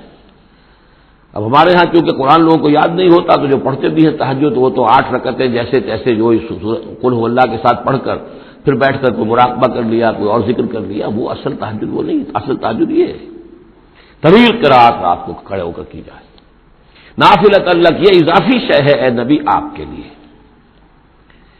عسیٰ ان یبعثک ربک مقام محمودا، امید ہے کہ آپ کا رب آپ کو مقام محمود پر فائز کرے گا۔ یہ مقام محمود کو بہت بلند مقام ہے میدان حشر میں اور پھر جنت میں، جس کی حقیقت کو ہم اس وقت نہیں جان سکتے۔ وقل رب ادخلنی مدخل صدق واخرجنی مخرج صدق، اب یہ ہجرت کا حکم ہے جو حضور کو دیا جا رہا ہے، یعنی جب آیا ہے حکم، اجازت آئی ہے تو ساتھ ہی یہ دعا بھی تلقین کر دی گئی، اور یہ کہیے اے رب میرے مجھے داخل فرما جہاں تو نے مجھے داخل کرنا ہے، یعنی یثرب میں، مدینہ منورہ میں، اس وقت تک اس کا نام یثرب تھا، تو میرا داخلہ جو ہے سچا داخلہ ہو، عزت کے ساتھ داخلہ ہو، اعزاز کے ساتھ داخلہ ہو، مبوع صدق جیسے سورہ یونس میں آیا تھا، واخرجنی مخرج صدق، اور یہاں مکے سے مجھے نکال، تو یہاں سے نکال باعزت طریقے پر، واجعل لی من لدنک سلطانا نصیرا، اور اب پھر آپ اپنے خزانہ فیض اور فضل سے مجھے سند عطا کیجئے، اختیار عطا کیجئے، حکومت کی طاقت عطا کیجئے، یعنی اب جو نیا دور آ رہا تھا، جو آپ جا رہے تھے مدینہ منورہ، تو اصل میں گویا کہ آپ کا استقبال تو وہاں ایسے ہونے والا تھا جیسے بادشاہ کا استقبال ہوتا ہے، جاتے ہی وہاں آپ کو وہ حیثیت حاصل ہو گئی کہ اوس اور خزرج کے دونوں قبیلے جو ہیں انہوں نے گویا کہ آپ کو اپنا حاکم تسلیم کر لیا ایک معنی میں، اور یہودیوں کے تینوں قبیلوں سے آپ نے جو ہے جا کر معاہدے کر لیے، تو آپ تو فوری طور پر بے تاج بادشاہ ہو گئے۔ اسی کی دعا تلقین کی جا رہی ہے، اللہ تعالیٰ نے جو چیز دینی تھی ایک دعا کی شکل میں گویا کہ محمد رسول اللہ صلی اللہ علیہ وسلم کو تلقین فرما دیا، وقل رب ادخلنی مدخل صدق واخرجنی مخرج صدق واجعل لی من لدنک سلطانا نصیرا، وقل جاء الحق وزهق الباطل، اور کہہ دیجئے حق آ گیا باطل گیا، اگرچہ حق کے آنے میں باطل کے جانے میں ابھی بظاہر تو چند سال ہے، ابھی 8 سال کے بعد مکہ فتح ہوگا، لیکن یہ کہ عالم امر میں تو فیصلہ ہو چکا اللہ تعالیٰ کے ہاں، تو اس کے لیے جو بھی ہے ٹائم ٹیبل معین ہے۔ قل جاء الحق وزهق الباطل ان الباطل کان زهوقا، یقیناً باطل جو ہے وہ تو ہے ہی بھاگ جانے والی شے، اس کے لیے کوئی صبر اور ثبات ہے ہی نہیں۔ وَنُنَزِّلُ مِنَ الْقُرْآنِ مَا هُوَ شِفَاءٌ وَرَحْمَةٌ لِّلْمُؤْمِنِينَ، اور ہم اس قرآن میں سے دیکھیں کتنی مرتبہ قرآن کا ذکر آ رہا ہے، سب سے زیادہ کثرت کے ساتھ قرآن مجید میں اگر اوسط لگائیں گے تو اس ایوریج کے ساتھ قرآن کا ذکر خود قرآن کی کسی صورت میں اتنا موجود نہیں ہے جتنا کہ سورہ بنی اسرائیل میں ہے، اور ہم اس قرآن میں وہ چیز نازل فرما رہے ہیں ما هو شفاء ورحمۃ للمؤمنین، جو شفا ہے اور رحمت ہے اہل ایمان کے حق میں۔ سورہ یونس کی 2 آیتیں پھر ذہن میں لے آئیے، یا ایھا الناس قد جاءتکم موعظۃ من ربکم وشفاء لما فی الصدور وہدی ورحمۃ للمؤمنین، وہی بات یہاں ہے، یہ شفا ہے سینے کے روگ، کفر، شرک، تکبر، حسد، حب مال، حب جاہ، حب اولاد، حب دنیا، یہ تمام محبتیں جو ہیں ان کی جڑ کاٹ دینے والی ہے۔ ننزل من القرآن ما هو شفاء ورحمۃ للمؤمنین ولا یزید الظالمین الا خسارا، لیکن یہ ظالموں کو نہیں اضافہ کرتا ظالموں کے لیے مگر خسارے کا، یضل بہ کثیرا ویہدی بہ کثیرا۔ وَإِذَا أَنْعَمْنَا عَلَى الْإِنسَانِ أَعْرَضَ وَنَأَىٰ بِجَانِبِهِ، اور جب ہم انسان کے اوپر اپنی نعمتوں کی بارش کرتے ہیں تو اب وہ اکڑنے لگتا ہے، اعراض کر جاتا ہے، ہمیں بھول جاتا ہے اور ایک طرف کو کرنی کترا جاتا ہے۔ وَإِذَا مَسَّهُ الشَّرُّ كَانَ يَئُوسًا، جب کوئی تکلیف آ پڑتی ہے تو مایوس ہو کر رہ جاتا ہے، ہمت ٹوٹ جاتی ہے۔ قُلْ كُلٌّ يَعْمَلُ عَلَىٰ شَاكِلَتِهِ، اے نبی کہہ دیجئے ہر شخص اپنے شاکلہ کے مطابق عمل کر رہا ہے۔ یہ شاکلہ کیا ہے؟ اس سے پہلے میں شاید بیان کر چکا ہوں، لا یکلف اللہ نفسا الا وسعها کے ذیل میں کہ اللہ تعالیٰ نے ہر انسان کی ایک شخصیت کے کچھ حدود ہیں جو معین کی ہوئی ہیں، ان حدود سے وہ تجاوز نہیں کر سکتا، اس کا سارا امتحان انہی حدود کے اندر ہے۔ جو جینز مجھے ملے ہیں، جو جینز آپ کو ملے ہیں، ظاہر بات ہے میرا چوائس نہیں ہے، they are given for me, آپ کے لیے بھی گیون ہے۔ ان میں کیا صلاحیتیں ہیں، کون سی چیز زیادہ ہے کون سی کم ہے، اللہ جانتا ہے۔ پھر یہ کہ جس ماحول میں مجھے پیدا کیا، جس میں آپ کو پیدا کیا، جو حالات میرے تھے جو آپ کے تھے وہ بھی اللہ تعالیٰ کی طرف سے دیے ہوئے تھے۔ ان دونوں چیزوں سے جو شے وجود میں آتی ہے وہ شاکلہ ہے، وہ پیٹرن ہے۔ جیسے کہ آپ کو کوئی دھات جس سے کوئی شے ڈھال کر بنانی ہے تو پہلے اس کا سانچہ بناتے ہیں، اس سانچے میں پھر اس دھات کو اس کو میلٹ کر کے جب اس کو پگھلا کر ڈالتے ہیں تو اسی کی شکل اختیار کر لیتی ہے، تو یہ پیٹرن ہے۔ اب اس کے اندر آدمی نیکی کے لیے، بدی کے لیے، جو بھی کرتا ہے بھلائی کے لیے اچھائی، اس پیٹرن کے اندر اندر کرے گا، اس سے آگے نہیں جا سکتا، جس کو آپ انگریزی میں کہتے ہیں one cannot outgrow his skin. کتنا ہی آپ پھیل جائیں، موٹے ہو جائیں، وہ کھال اور پھیل جائے گی، کھال سے باہر تو نہیں نکل سکیں گے، کتنے ہی آپ فرما ہو جائیں۔ تو یہ شاکلہ ہے، اس شاکلہ کے اندر اندر آپ کو کام کرنا ہے۔ اللہ جانتا ہے کہ اس نے شاکلہ کون سا دیا تھا آپ کو، اس کے حساب سے، اس کی مناسبت سے حساب لے گا آپ سے، لا یکلف اللہ نفسا الا وسعها۔ فربکم اعلم بمن هو اهدی سبیلا، اسی کو حضور نے بیان فرمایا کہ الناس کالمعادن، معدنیات کی طرح ہے، جیسے سونے کی اور ہے اور چاندی کی اور ہے۔ تو تیرا رب خوب جانتا ہے کہ کون ہے وہ کہ جو زیادہ ہدایت پر ہے، راستے کے اعتبار سے۔ وَيَسْأَلُونَكَ عَنِ الرُّوحِ، یہ ان تین سوالوں میں سے ایک تھا کہ جو پوچھے گئے تھے حضور سے امتحاناً۔ جیسے پہلے ایک سوال کیا گیا تھا کہ یہ بنی اسرائیل مصر کیسے پہنچ گیا، کیا ماجرا تھا ان کے پہنچنے کا، ایسے یہ تین سوال ایک مرتبہ انہوں نے پوچھوائے تھے یہودیوں نے، یہود کے علماء نے، یہ محمد نبوت کا دعویٰ کر رہے ہیں تو آپ لوگ پوچھئے ان سے ذرا، پہلی بات تو یہ پوچھئے کہ روح کی کیا حقیقت ہے، دوسرے یہ ذوالقرنین کون تھے، ان کے کیا حالات تھے، تیسرے اصحاب کہف کون تھے۔ تو اصحاب کہف اور ذوالقرنین کے سوالوں کا جواب سورہ کہف میں ہے جو اگلی سورت ہے، روح کے بارے میں یہاں مختصر جواب دیا جا رہا ہے۔ یہ یسألونک عن الروح، یہ آپ سے روح کے بارے میں پوچھ رہے، قل الروح من امر ربی وما اوتیتم من العلم الا قلیلا، یہ آپ کے رب کے امر میں سے ہے، یہ عالم امر کی شے ہے، اور نہیں دیا گیا تمہیں علم میں سے مگر تھوڑا سا، عالم امر کا علم تم حاصل نہیں کر سکتے، تمہارے لیے سارا علم جو ہے وہ عالم خلق کا علم ہے، تمہاری یہ ساری جو ان السمع والبصر والفؤاد اس کی رسائی جو ہے وہ عالم خلق تک ہوگی، اس سے آگے نہیں۔ عالم امر کی باتیں جو ہے عالم غیب ہے، وہ تمہارے لیے اس پر تمہیں ایمان بالغیب لانا ہوگا، الذین یؤمنون بالغیب ویقیمون الصلاۃ ومما رزقناہم ينفقون۔ ہاں یہ جان لو کہ یہ اس عالم خلق کی شے نہیں ہے، یہ روح جو ہے کچھ اور شے کہیں اور سے آئی ہے، یہ عالم امر کی شے ہے۔ عالم امر جیسا کہ میں نے عرض کیا یا فرشتے عالم امر سے متعلق ہیں یا ارواح انسانیہ یا ان کی کمیونیکیشن جو ہوتی ہے، فرشتہ جب بات کرتا ہے تو وہ روح جس کو ہم کہتے ہیں وحی، وہ بھی روح ہے۔ تو یہ تین چیزیں ہیں کہ جن کا تعلق عالم امر سے ہے، اور روح انسانی بھی انہیں میں شامل ہے۔ وَلَئِن شِئْنَا لَنَذْهَبَنَّ بِالَّذِي أَوْحَيْنَا إِلَيْكَ ثُمَّ لَا تَجِدُ لَكَ بِهِ عَلَيْنَا وَكِيلًا إِلَّا رَحْمَةً مِّن رَّبِّكَ إِنَّ فَضْلَهُ كَانَ عَلَيْكَ كَبِيرًا۔ اور اے نبی اگر ہم چاہیں تو جو چیز ہم نے آپ کی جانب وحی کی ہے، یعنی یہ قرآن حکیم، اسے ہم آپ سے سلب کر لیں، لے جائیں، آپ کے سینے سے محو کر دیں اسے۔ خطاب بظاہر حضور سے ہے، اصل میں یہ لوگوں کو بتایا جا رہا ہے کہ ان کا جو مقام ہے، یہ خود بھی کہتے ہیں کہ میں انسان ہوں، مجھ پر اللہ کی طرف سے وحی آئی ہے، میں نے کوئی دعویٰ نہیں کیا، نہ خدائی کا دعویٰ کیا ہے، نہ میں نے یہ کہا ہے کہ میں فرشتہ ہوں، یہ اللہ کی دین ہے، اللہ کی عطا ہے جو وحی انہیں عطا ہوئی ہے۔ تو گویا کہ اسی بات کو مؤکد کرنے کا یہ ایک اسلوب ہے، ہم چاہیں تو جو چیز ہم نے انہیں دی ہے جب چاہیں سب کر سکتے ہیں۔ ثم لا تجد لک بہ علینا وکیلا، اور پھر آپ نہ پائیں گے اپنے پاس کوئی ایسی ہستی کہ جو دوبارہ آپ کو وہ حاصل کروا دے، الا رحمۃ من ربک، اگر نہ ہوتی رحمت آپ کے رب کی طرف سے، یعنی آپ کی طرف سے رحمت، رب کی طرف سے رحمت آپ پر ہے، اس کے ہونے کا کوئی امکان نہیں ہے، لیکن یہ کہ اصولی اعتبار سے سمجھ لیجئے کہ نہ یہ وحی جو ہے یہ آپ کی اپنی خود ساختہ ہے، نہ آپ اس کو اپنے پاس برقرار رکھنے پر خود قادر ہیں، اللہ نے عطا کی ہے اور اللہ تعالیٰ ہی اسے آپ کے سینے میں جمع کرے گا اور محفوظ رکھے گا۔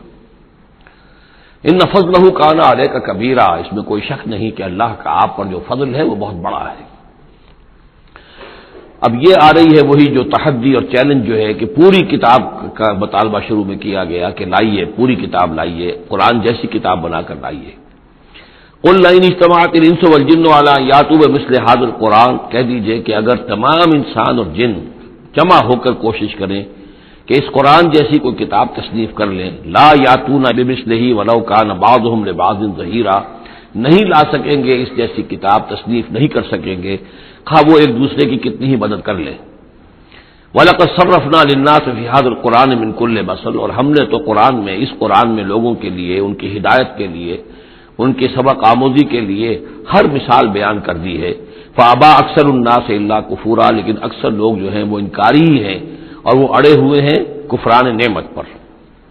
وَقَالُوا لَن نُّؤْمِنَ لَكَ، اب یہ آ گئی تفصیل، وہ جو معجزے مانگتے تھے، وہ کہتے ہیں ہم ہرگز نہیں مانیں گے آپ کو، آپ کی تصدیق نہیں کریں گے، حتیٰ تفجر لنا من الارض ينبوعا، یہاں تک کہ آپ اسی سرزمین مکہ میں ہمارے دیکھتے دیکھتے ایک چشمہ نکال دیں، او تکون لک جنۃ من نخیل، یا آپ کے لیے یہاں ایک باغ بن جائے، پیدا ہو جائے جو کھجوروں کا باغ ہو، وعنب، اور اس میں انگوروں کی بھی بیلیں ہوں، فتفجر الانہار خلالها تفجیرا، اور اس باغ کے اندر جو ہے آپ نہریں بھی جاری کر کے دکھا دیں، اور تسقط السماء کما زعمت علینا کسفا، یا یہ کہ پھر جیسے آپ کا خیال ہے کہ قیامت کی جو خبریں دے رہی ہیں کہ قیامت کے وقت جو ہے وہ آسمان جو ہے اس طرح ہو جائے گا اور پہاڑ جو ہے اس طرح ہو جائیں گے، تو آپ کا خیال ہے تو پھر آسمان کا کوئی ٹکڑا ہم پر گرا کر دکھا دیے، تسقط السماء کما زعمت علینا کسفا، کہ یہ آسمان جو ہے ٹکڑے ٹکڑے ہو کر ہم پر گر جائے، اور تاتیہ باللہ والملائکۃ قبیلا، یا پھر یہ کہ آپ اللہ کو اور فرشتوں کو لے آئیے ہمارے سامنے،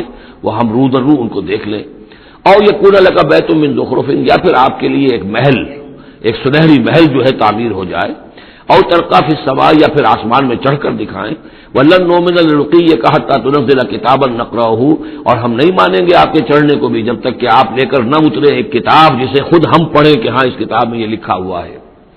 ان تمام مطالبات کے جواب میں کیا فرمایا؟ قل، کہہ دیجئے سبحان ربی، میرا رب پاک ہے، هل كنت الا بشرا رسولا، میں اس کے سوا اور کیا ہوں کہ ایک بشر ہوں، رسول، میں انسان ہوں، صرف یہ کہ مجھ پر وحی آئی ہے اور وہ وحی میں تمہیں پہنچانے پر مامور ہوں۔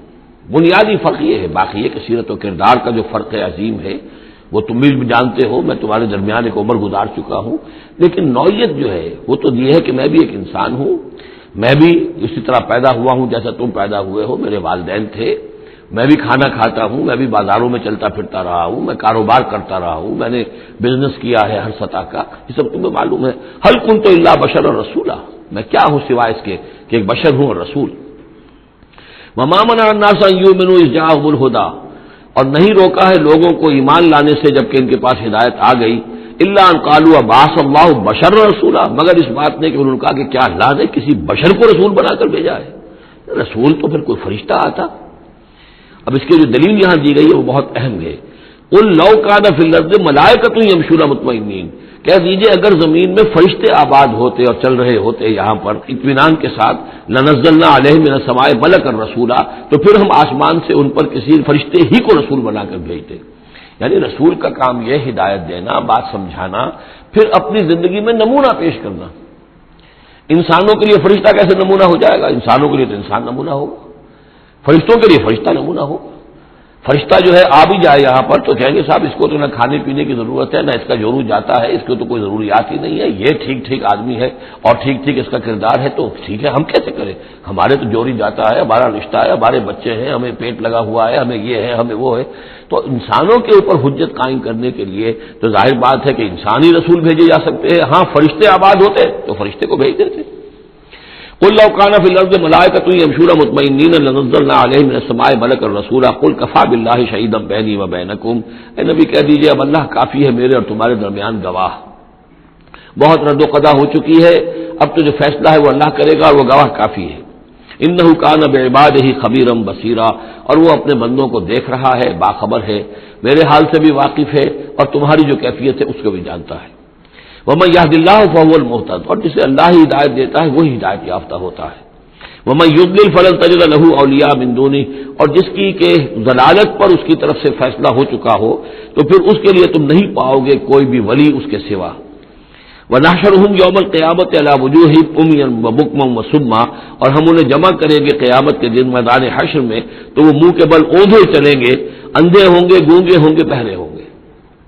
مَأْوَاهُمْ جَهَنَّمُ، اور ان کا ٹھکانہ ہوگی آگ جہنم، کلما خبت، جیسے جیسے وہ بجھنے لگے گی زدناہم سعیرا، ہم اسے اور بھڑکا دیا کریں گے، یعنی یہ کہ اگر کہیں اس کی شدت میں کمی آئے گی ہم اس میں پھر اضافہ کر دیں گے۔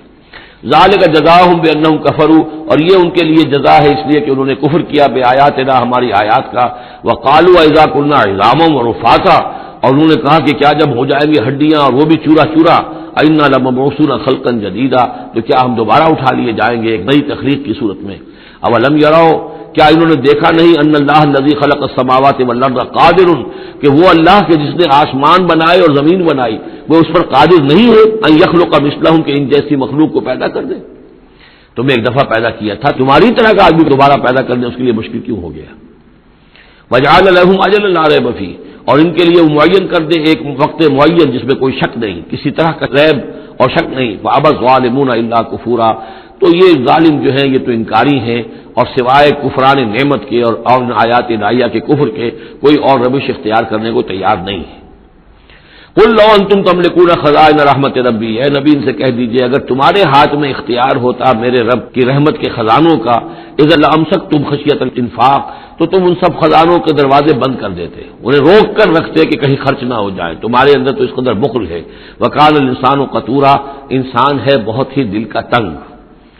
وَلَقَدْ آتَيْنَا، آپ دیکھیے اس سورہ مبارکہ کا پہلا رکوع جو تھا اس میں بھی بنی اسرائیل کی تاریخ، لیکن حضرت موسیٰ علیہ السلام کا وہاں سے ذکر شروع کیا کہ ہم نے انہیں کتاب دی، وَآتَيْنَا مُوسَى الْكِتَابَ وَجَعَلْنَاهُ هُدًى لِبَنِي اسرائیل۔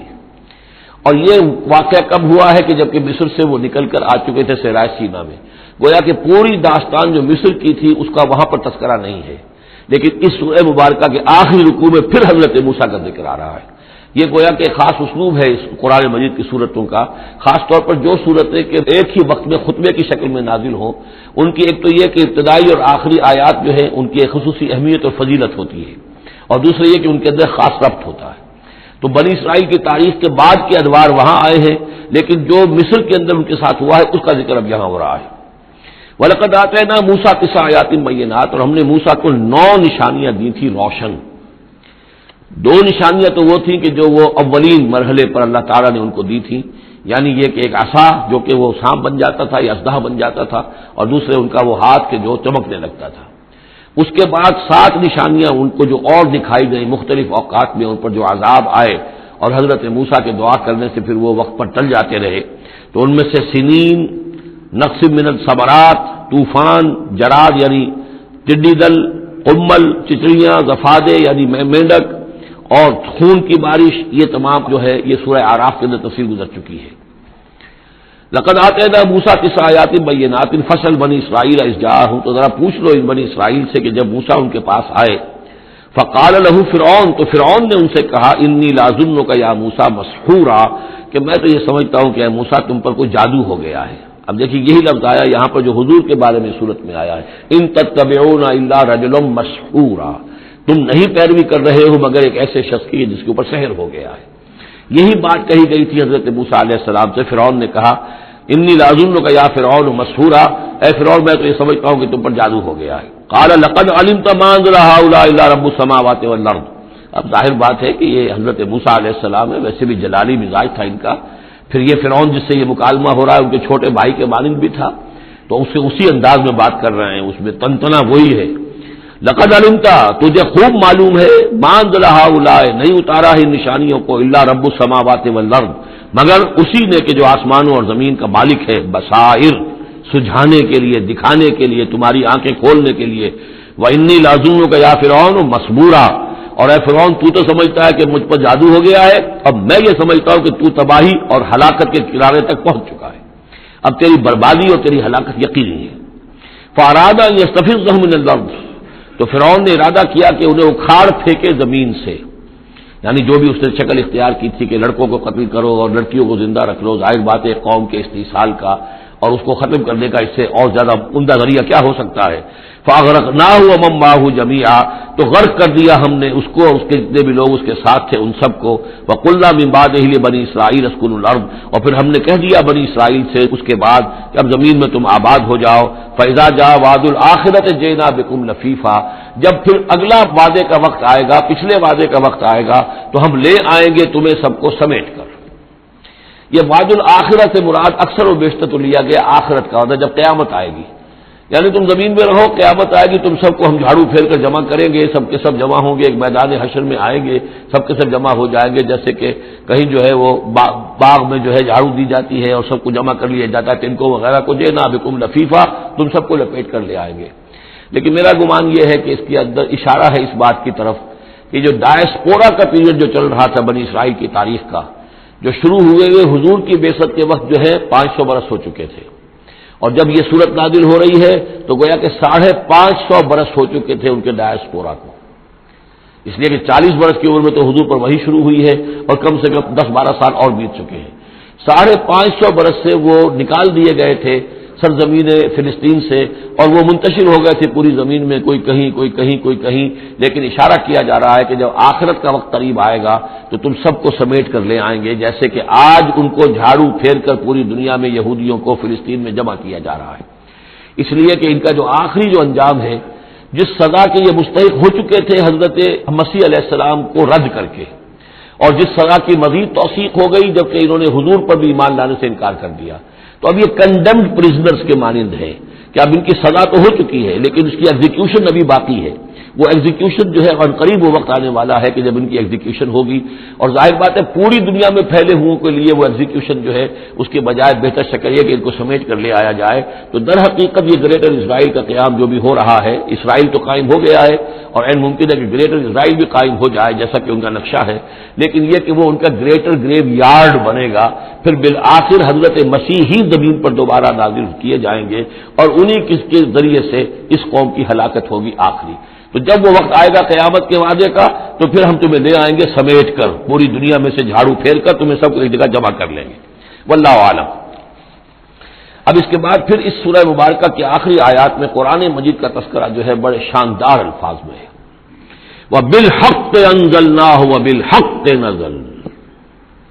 اس کو تو جب تک اس طرح زور دے کر نہ پڑھا جائے تو اس کا جو اصل جو ہے اس کا اثر وہ ظاہر نہیں ہوتا. اس قرآن کو ہم نے حق کے ساتھ نازل کیا ہے اور یہ حق کے ساتھ نازل ہوا ہے. یہ بالکل ایسے ہی ہے جیسے کہ سورۃ طارق میں ہے وما هو بالهزل انه لقول فصل وما هو بالهزل. یہ قرآن اب قول فیصل بن کر نازل ہوا ہے، جیسے کہ حضور نے فرمایا، حضرت عمر رضی اللہ تعالیٰ عنہ راوی ہے، ان اللہ یرفع بهذا الكتاب اقواما ويضع به آخرین. اب اللہ تعالیٰ اسی کتاب کی بدولت قوموں کو اٹھائے گا، مسلمانوں کو اٹھایا، عروج پر پہنچایا، اور اب ہم مسلمانوں نے اسے ترک کر دیا تو ہمیں زمین پر گرا دیا ہے. خار از محجوری قرآن شدی شکوت سنجے گردش دوران شدی اے تو شبنم برزمی افتندئی در بغل داری کتاب زندگی. وبالحق انزلناہ وبالحق نزل وما ارسلناک الا مبشرا ونذیرا. اور اے نبی ہم نے نہیں بھیجا ہے آپ کو مگر بشارت دینے والا اور نذیر بنا کر، خبردار کرنے والا. وقرآنا فرقناہ. اور یہ قرآن جو ہے اس نے ہم نے ٹکڑے ٹکڑے کر کے بھیجا ہے، تھوڑا تھوڑا کر کے بھیجا ہے، ایک دم پورا نہیں اتار دیا ہے. لتقرأوا علی الناس علی مکث. تاکہ آپ یہ پڑھیں لوگوں پر، لوگوں کو سنائیں پڑھ کر ٹھہر ٹھہر کر، حالات کے مطابق، جن حالات سے کہ آپ کی دعوت اور تحریک گزر رہی ہو اسی کی مناسبت سے آیات نازل ہوں. سابقہ رسولوں کے حالات میں سے بھی جو واقعات کے اس دور کے ساتھ مناسبت رکھنے والے ہیں انہی کا تذکرہ کیا جائے. وَنَزَّلْنَاهُ تَنزِيلًا، اور ہم نے اس کو اتارا ہے تھوڑا تھوڑا کر کے. قُلْ آمِنُوا بِهِ أَوْ لَا تُؤْمِنُوا، اے نبی کہہ دیجئے تم اس پر ایمان لاؤ خواہ نہ لاؤ. ان الذین اوتوا العلم من قبلہ، یقیناً وہ لوگ جنہیں اس سے پہلے علم دیا گیا تھا، اذا یتلی علیہم، جب یہ قرآن ان کو پڑھ کر سنایا جاتا ہے، یخرون للاذقان سجدا، تو وہ اپنی ٹھوڑیوں کے بل سجدے میں گر پڑتے ہیں. ویقولون، اور کہتے ہیں سبحان ربنا، یہ یقیناً ہوں گے جب قرآن یہ کہہ رہا ہے تو یہود کے علماء میں سے اس وقت جب تک کہ براہ راست کنفرنٹیشن نہیں ہوئی تھی، حضور ابھی مدینے نہیں آئے تھے، دور دور سے خبریں آ رہی تھیں، تو بعض لوگ ہوں گے کہ جو دل کے اندر ان کے یہ نیکی کے جذبات جو ہے وقتی طور پر اٹھے ابھرے، اور انہوں نے قرآن مجید کو پہچان کر پھر یہ کہ وہ سجدے میں گرے اللہ کے سامنے. وَيَقُولُونَ سُبْحَانَ رَبِّنَا إِن كَانَ وَعْدُ رَبِّنَا لَمَفْعُولًا، اور وہ کہتے ہیں پاک ہے ہمارا رب، اور یقیناً ہمارے رب کا وعدہ تو پورا ہو کر رہنا ہی تھا. اللہ کا تو وعدہ تھا، اللہ نے کہا تھا کہ ایک آخری نبی میں بھیجوں گا، اللہ نے کہا تھا اس کے منہ میں اپنا کلام ڈالوں گا.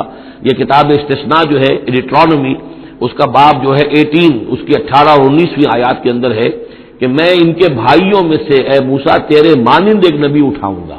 ان کے بھائیوں میں سے، بنی اسرائیل کے بھائی بنی اسماعیل، ان میں سے تیرے مانند ایک نبی اٹھاؤں گا اور اس کے منہ میں اپنا کلام ڈالوں گا، اور وہ لوگوں سے وہی کچھ کہے گا کہ جو میں اسے بتاؤں گا. اب اس کی مصداق آ گیا، ان کان وعد ربنا لمفعولا، یقیناً ہمارے رب کا وعدہ تو پورا ہونا ہی تھا. وَيَخِرُّونَ لِلْأَذْقَانِ يَبْكُونَ، اور وہ گر پڑتے ہیں اپنی ٹھوڑیوں کے بل روتے ہوئے. وَيَزِيدُهُمْ خُشُوعًا، اور ان کے اندر خشوع اور خضوع کے اندر اضافہ ہو جاتا ہے. آیت سجدہ ہے، سجدہ کر لیجیے. کہ عظیم خزانے ہیں معرفت خداوندی کے اور توحید ربانی کے. اسی طرح کی 2 آیات آئیں گی سورہ کہف کے آخر میں. قُلِ ادعوا اللَّهَ أَوِ ادعوا الرَّحْمَٰنَ، کہو کہ چاہے اللہ کہہ کر پکار لو اور چاہے رحمان کہہ کر پکار لو. أَيَّمَّا تَدْعُوا، جس سے تم پکارو، فَلَهُ الْأَسْمَاءُ الْحُسْنَىٰ، یہ جان لو کہ تمام اچھے نام اسی کے ہیں. ہر خیر، ہر خوبی، ہر بلائی، ہر حسن، ہر کمال، ہر جمال، جو بھی تم تصور کر سکتے ہو، any good, any beauty, any perfection, جس چیز کا تصور کرو وہ اللہ کی ذات میں بتمام و کمال موجود ہے. فَلِلَّهِ الْأَسْمَاءُ الْحُسْنَىٰ قُلِ ادعوا اللَّهَ أَوِ ادعوا الرَّحْمَٰنَ أَيَّمَّا تَدْعُوا فَلَهُ الْأَسْمَاءُ الْحُسْنَىٰ وَلَا تَجْهَرْ بِصَلَاتِكَ وَلَا تُخَافِتْ بِهَا، اور جب اس سے تم سرگوشی کیا کرو، مناجات کیا کرو نماز پہ، تو نہ تو اپنی آواز بہت پست رکھو اور نہ ہی اس کو بہت زیادہ بلند کرو. وابتغ بین ذالک سبیلا، بلکہ اس کے بین ایک روش اختیار کرو. آخری آیت جو ہے یہ یوں سمجھیے کہ اپنے مضمون کی مناسبت کے اعتبار سے تو واقعتاً یہ ہے کہ یہ سورہ اخلاص کے تقریباً ہم وزن آیت ہے. 5 انداز سے اس میں اللہ تعالیٰ کی توحید اور عظمت کا بیان ہے ایک آیت میں. قل الحمدللہ، کہیے کل حمد، کل شکر اللہ کے لیے. الذی لم یتخذ ولدا، دوسری بات جس نے کہ کسی کو اپنی اولاد نہیں بنایا، نہ بیٹا نہ بیٹی. لم یلد ولم یولد، سورہ اخلاص. ولم یکن لہ شریک فی الملک، نمبر 3 اس کا کوئی ساجی نہیں ہے بادشاہی میں، تنہا مالک ہے، مالک الملک، کوئی اختیار کسی کے پاس نہیں ہے. چوتھی بات ولم یکن لہ ولی من الذل، اس کا کوئی ولی کمزوری کی وجہ سے نہیں ہے. تم دوستیاں نبھاتے ہو، پالتے ہو اس لیے کہ تمہیں ضرورت ہوتی ہے، دوست وقت پہ کام آئے گا. تم اس کی کبھی کوئی ناجائز بات بھی ماننے پہ مجبور ہو جاتے ہو، دوست ہے اس کی بات کیسے ٹال دی؟ اس لیے کہ دل میں یہ ہوتا ہے کہ کبھی مجھے بھی اس سے کوئی بات منوانی پڑے گی، ضرورت ہو سکتا ہے. اللہ کو کوئی احتیاج نہیں. تمہاری دوستیوں کے ساتھ تمہاری احتیاجیں، تمہاری کمزوریاں بھی وابستہ ہیں. اللہ کی دوستی ہے لیکن اس کی کسی کمزوری کی بنیاد پر نہیں. یہ تصور ذہن سے نکال دو. لہٰذا اللہ پر کوئی دھونس نہیں جما سکتا، اللہ سے کوئی بات کوئی جبرن جو ہے اپنی طاقت کے بل پر بنوا نہیں سکتا. اور سب سے بڑی پھر 5ویں بات وَكَبِّرْهُ تَكْبِيرًا، اس کی تکبیر کرو جیسے کہ تکبیر کا حق ہے. اور تکبیر کرو کہ میں نے ترجمہ کیا ہے، تکبیر کہنے سے صرف نہیں ہو جاتی. اللہ اکبر کہنا جو ہے یہ تو صرف ایک پہلا درجہ ہے. ہم نے کہا اللہ بڑا ہے، اللہ کو بڑا کرو جیسا کہ بڑا ہونا چاہیے. تمہاری پارلیمنٹ میں اس کی بڑائی مانی جائے، طے ہو اس پارلیمنٹ کے اوپر تلوار لٹکی ہوئی ہے، کتاب و سنت کے خلاف کوئی قانون سازی یہاں نہیں ہو سکتی. تب معلوم ہوا کہ اس پارلیمنٹ میں اللہ بڑا ہے. تمہاری عدالت کے اندر اللہ بڑا ہو، معلوم ہو کہ اللہ کے قوانین کے خلاف یہاں کوئی فیصلہ نہیں ہو سکتا. ومن لم يحكم بما انزل الله فاولئك هم الكافرون. جب تک اس پر عمل نہیں ہوتا اللہ بڑا کہاں ہے؟ اللہ کو تو آپ نے مسجدوں میں بند کر دیا، مسجدوں میں رہو، بس یہاں ہم تیری تکبیر بھی کریں گے، جو بھی ہے، جو بھی ہم کچھ تسبیح تحمید کرتے رہیں گے. بازار سے باہر نہ، مارکیٹ میں بھی کوئی اور چیز بڑی ہے، گھر میں بھی بیوی بڑی ہے، کیا کریں بیوی نہیں مانتی، کیا کریں جی عورتیں نہیں مانتی. بات تو واقعی غلط ہے، آپ جو کہہ رہے ہیں بات صحیح ہے، لیکن کیا کریں عورتیں نہیں مانتی. کون بڑا ہے؟ بڑا تو پھر اللہ نہیں ہے. کبر ہو تکبیرا، اسے بڑا کرو جیسے کہ بڑا کرنے کا حق ہے. تو یہ 5 اسلوب ہیں اس میں کہ جو توحید کے بیان ہوئے ہیں. بارک اللہ لی و لکم فی القرآن العظیم و نفعنی و ایاکم بالآیات والذکر الحکیم.